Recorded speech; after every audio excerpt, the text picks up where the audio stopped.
What's up guys, my name is Spartan and welcome to today's video. Today we're going to be diving into the picking order for ultimate weapons. So early on, ultimate weapons are very good, obviously you guys know. Some are better early than others. So in today's video I wanted to briefly just kind of tell you guys what I think the best overall pick order for ultimate weapons would be.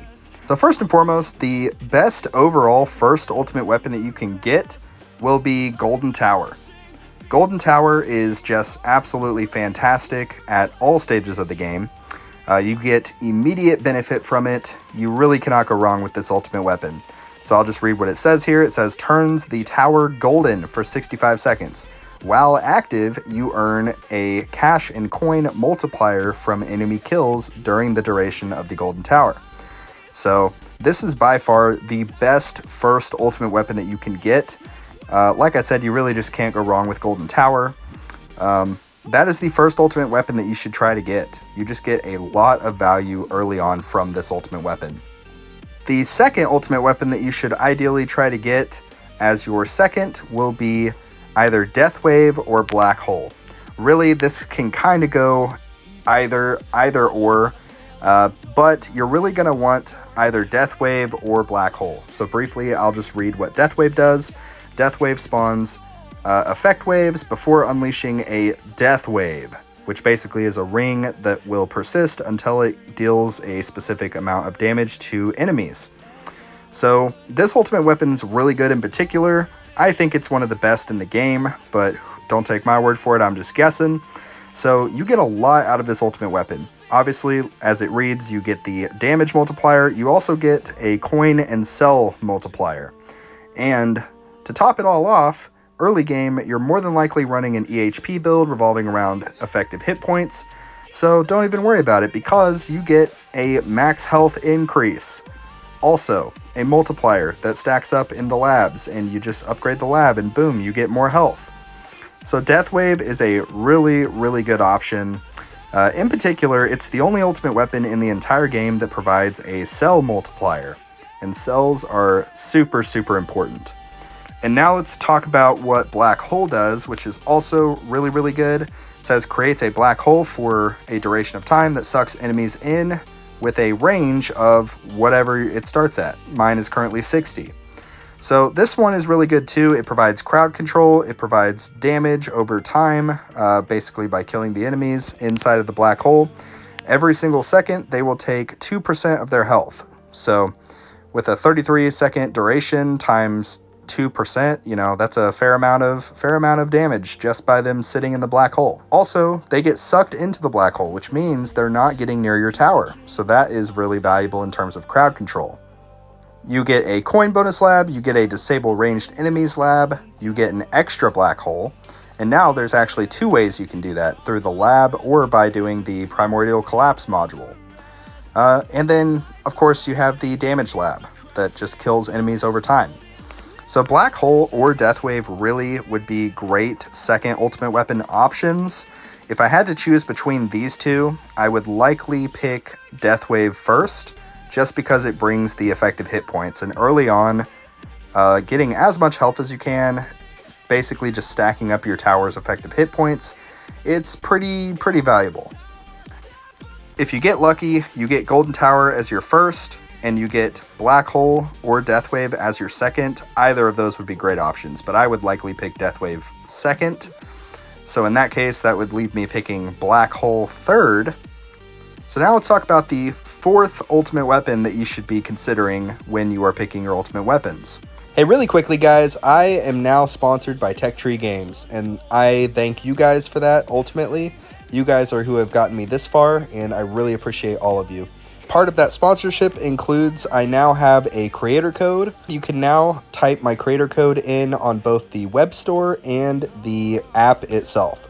So in the actual app, if you go to the little gearbox in the settings, there's the creator code section here. You can read here, it says support your favorite content creators by entering their code here.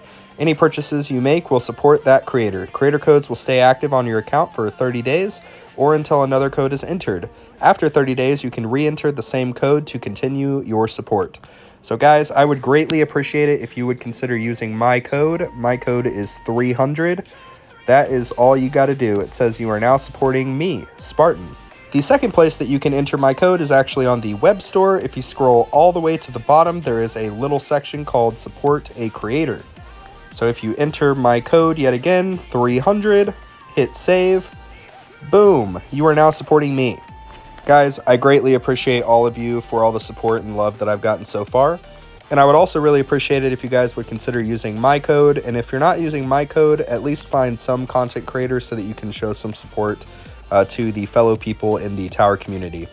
That's all for now. I'm going to hop back over to the video. The fourth ultimate weapon that I would suggest is going to be Spotlight. And there's a little bit of controversy around this. Let me explain my rationale first, and then I'll play devil's advocate. So first and foremost, with Spotlight, it is another coin-producing ultimate weapon. So I'll just read what it says here. Creates, in my case, 4 spotlights that spin around the tower. Enemies inside of the spotlight receive X amount more damage. So that on paper doesn't sound super good, but it provides a coin bonus, and coin multipliers are very critical in this game. Getting as many coins as you can will speed up your progression both in the workshop and the labs, and it's just a really good idea. I generally will try to tell people to try to get all 4 of their coin-producing ultimate weapons as quickly as possible. So, for that reason, I would rank Spotlight number 4 on the priority list. Where the controversy comes in is going to come with my 5th pick. The 5th ultimate weapon that I would choose would actually be Chain Lightning. So you can read what Chain Lightning does here. It says there is a percentage chance that an enemy is hit to basically spawn chain lightnings. They deal a multiplier of tower damage, and it accounts for crit, super crit factor, and chance. So you get a lot out of Chain Lightning. You get some different stats, basically things that reduce the amount of damage that the enemies do to you. You also have stuff that amplifies with like scatter enemies in particular.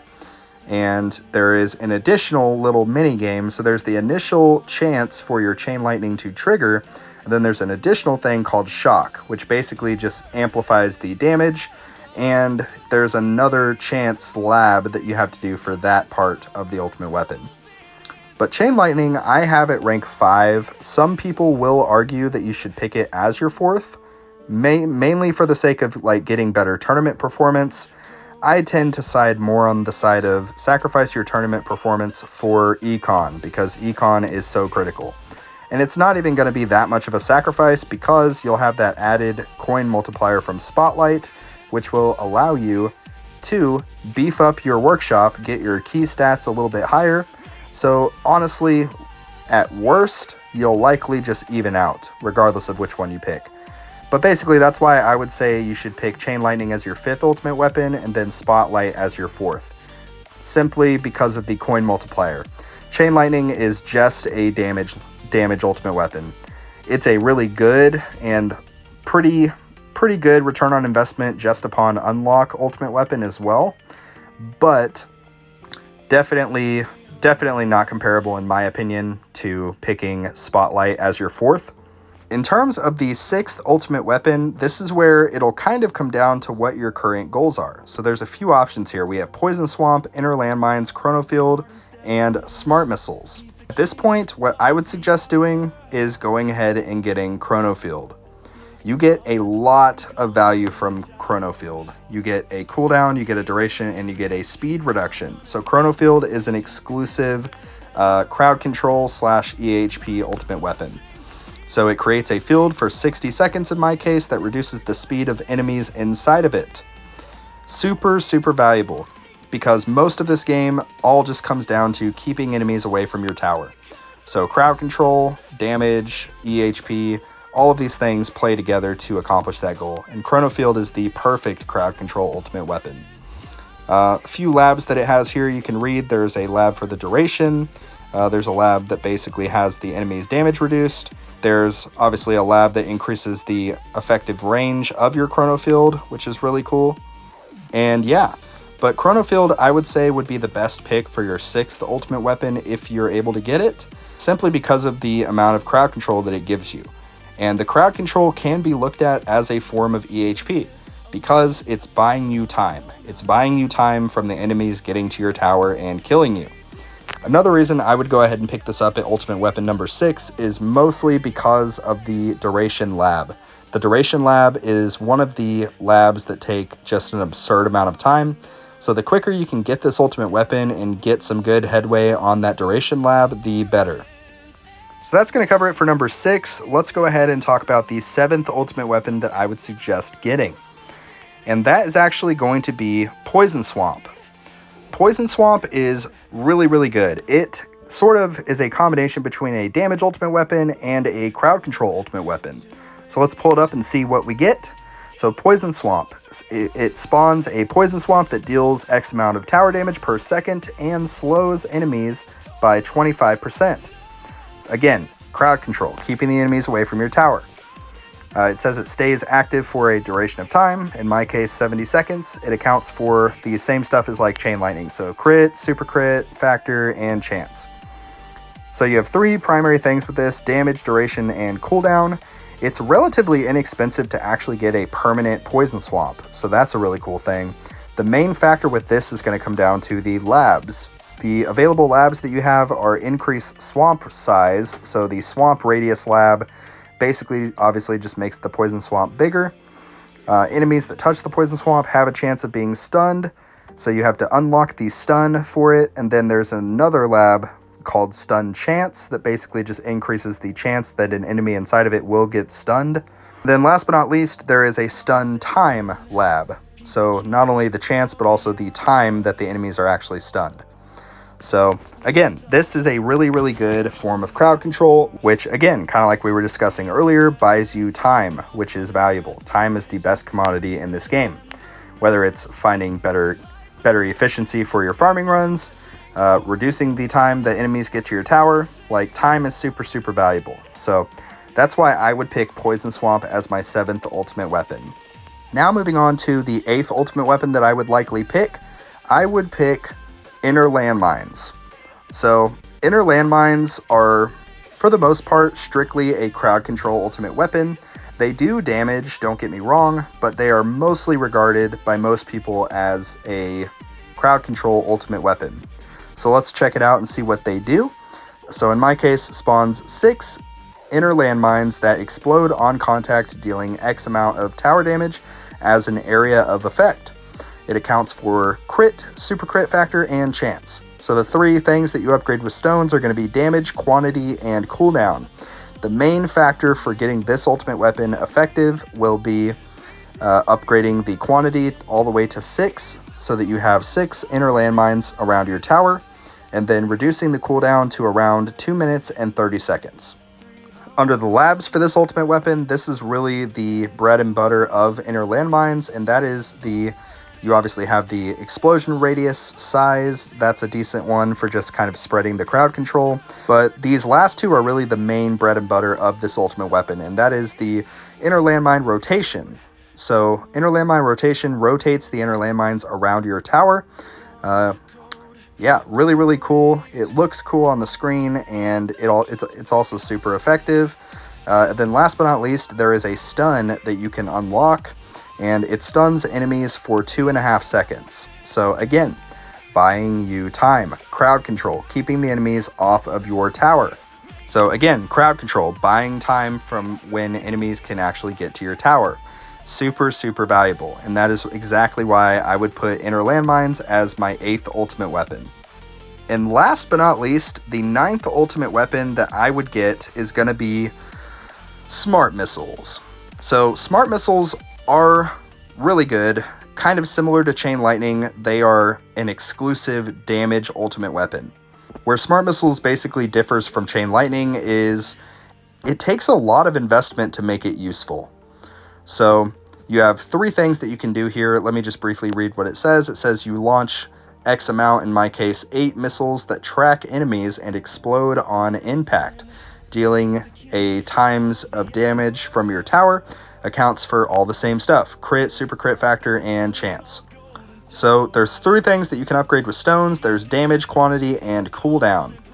The main thing here is going to be the labs. So Where Smart Missiles does differ from Chain Lightning is it is area of effect. So there is a radius slab that basically expands how big of a sort of blast radius you get, where the damage affects a specific area.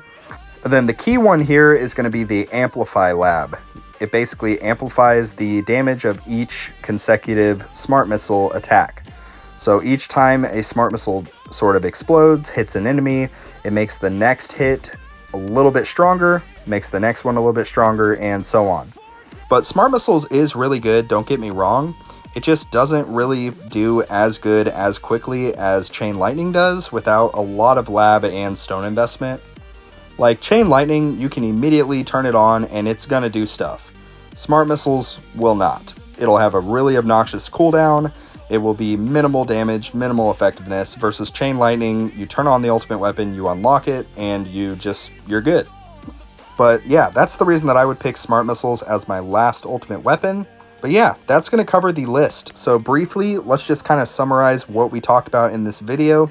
So first ultimate weapon I would choose is 100% Golden Tower. After that, I would choose either Black Hole or Death Wave, leaning more towards Death Wave. But if you get either of those will be great second options. The fourth option that I would choose is going to be Spotlight, because again, coin multipliers. As many coin multipliers as you can get. You'll thank me later. The fifth ultimate weapon that we'll pick up is Chain Lightning, because it's relatively good upon unlock, decent amount of labs to work on, but effective right out the gate. It will help you in tournaments, it will help you with extending your farming runs, it's just a really good ultimate weapon. After that, we're going to pick up Chrono Field, because crowd control is super important. After that, we're going to pick up Poison Swamp, because more crowd control. And some added damage. After that, we're going to pick up Inner Landmines because, you guessed it, crowd control. And then last but not least, we're going to get Smart Missiles because they look cool. So one thing I will say with this picking order, let's say that for your first ultimate weapon, you don't get Golden Tower as an option, but you get Black Hole. So this is a perfect example. With this picking order, if you don't get whatever the first choice is that you would want, you would then move to the second choice. So if I wanted Golden Tower, but I got, Chrono Field, Death Wave, and Smart Missiles, I would then move to Death Wave because that would have been my second choice. So it's basically just moving the order a little bit, if that makes sense. That's what I would suggest doing, but again, take it with a grain of salt. If you really like Inner Landmines and you want to make a build around Inner Landmines, go for it. If you really like Smart Missiles and you want to do a build mainly revolving around Smart Missiles as your damage source, instead of Chain Lightning, you could pick Smart Missiles as your number 5. The one thing I would say is pretty concrete and set in stone is, in terms of your first 4 ultimate weapons, you would be best off going ahead and getting all 4 of the coin-producing ultimate weapons. So again, Black Hole, Golden Tower, Spotlight, and Death Wave. But anyway guys, that's actually going to wrap up today's video, but I really hope that you enjoyed the video. If you found this video helpful or informative, feel free to subscribe to the channel to see some more of my videos. Drop a like on the video and comment. It helps me a lot with the YouTube algorithm and just spreading this video out there. Couple little housekeeping notes. We have a Discord server with 1,900 people in it. It's a good time. Spartan's Tower Discord server. Check the link in the video description to join our community that we're building. Likewise, huge shout out to all of my YouTube members. I'm very, very grateful to you guys. Thank you for your patronage and supporting my YouTube channel. You guys are great. But thank you guys so much for watching, and like always, I will see you guys later.